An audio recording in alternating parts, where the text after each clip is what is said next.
Hello friend, video पूरा देखना। अनजान लोगों को घर में घुसने मत देना, नहीं से ऐसा ही होगा। वीडियो पसंद आए तो लाइक करना, सब्सक्राइब करना, अपना भाई को साथ सपोर्ट करना। चलो वीडियो देखते हैं। और अभी तो रुको। कोई है? कौन? जी हम दिवाली के महीने में घरों की सफाई करते हैं। आपके पति ने मुझे भेजा है। ठीक है, फिर कर दो।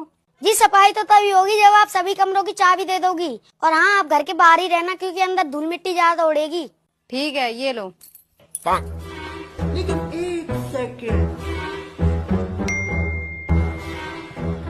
अरे क्या हुआ, घर के बाहर क्यों खड़ी है? अरे आप ही ने तो भेजा है किसी को घर की सफाई करने के लिए, वही अंदर सफाई कर रहा है। अरे मैंने तो किसी को नहीं भेजा। तो फिर वो अंदर कौन है?